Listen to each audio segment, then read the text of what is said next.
যান্ত্রিক জীবনের ব্যস্ততা কাটিয়ে উৎসবের আমেজে নগরবাসীকে সম্পৃক্ত করতে রাজধানীতে ঈদের ৩ দিনব্যাপী বর্ণাঢ্য নাগরিক ঈদ উৎসবের আয়োজন করেছে এনসিপি। ঈদের নামাজ শেষে দোয়েল চত্বর থেকে টিএসসি শাহবাগ ঘুরে ইন্টারকন্টিনেন্টাল মোড়ে গিয়ে এনসিপির ঈদ আনন্দ র্যালি শেষ হয়। ঢাকার ৫০০ বছরের পুরনো ঐতিহ্যকে পুনরায় বর্তমান প্রজন্মের কাছে ফিরিয়ে আনতেই এই আয়োজন বলে জানান এনসিপি নেতারা। সিলন টি রপ্তানিতে শীর্ষে।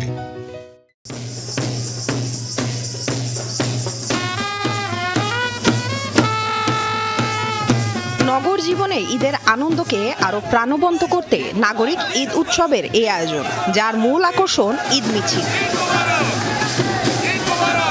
ঢাকায় ঈদ মিছিলের এ ঐতিহ্য প্রায় ৫০০ বছরের। হাতি, ঘোড়ার গাড়ি, ক্লাউন, প্ল্যাকার্ড, মুখোশ, কি ছিল না এই মিছিলে। যান্ত্রিক জীবনে ঈদের দিন এমন আনন্দ করতে পেরে খুশি নগরবাসী। বলছেন এই উৎসব ঈদের আনন্দকে করেছে দ্বিগুণ। বিলুপ্ত হয়ে গিয়েছিল প্রায়, আমরা আবার পুনরুজ্জীবিত করার জন্য নতুন করে ৩ দিনব্যাপী ঈদ উৎসব করতেছি। ঈদের আনন্দ মিছিল যুগ যুগ ধরে আমাদের কালচারের অংশ হয়েছিল। ৫০০ বছরের যে ইতিহাস, সেই ইতিহাসকে আমরা তুলে ধরতে যতটুকু পেরেছি নাগরিক উদ্যোগে আজকে সফল হয়েছি। খুব ভালো লাগছে, গতবার অ্যাটেন্ড করতে পারি না, এই জন্য আগ্রহ থেকে এবার থেকে গেছি। এরকম ঈদ আমরা প্রত্যেক বছর প্রত্যেক সময় আমরা চাই।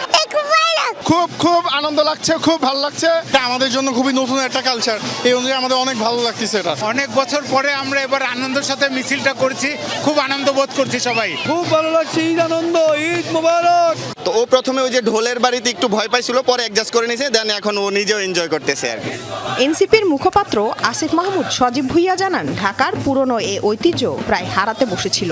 গেল বছর থেকে ঈদ মিছিলের এ আয়োজন সে ঐতিহ্য নতুন প্রজন্মের কাছে ফিরিয়ে আনা। ঈদ উৎসব, ঈদ মিছিল আমাদের প্রায় ৫০০ বছরের ঐতিহ্য এবং সংস্কৃতি।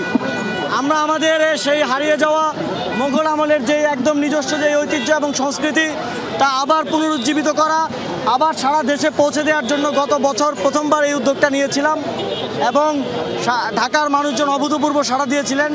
এবছরও ঈদ মিছিলে অভূতপূর্ব সাড়া আমরা পেয়েছি। এবারের ঈদ মিছিলে ফুটে ওঠে ৫০০ বছরের ঈদের সে ঐতিহ্য। লামিয়া তিথি, যমুনা নিউজ, ঢাকা।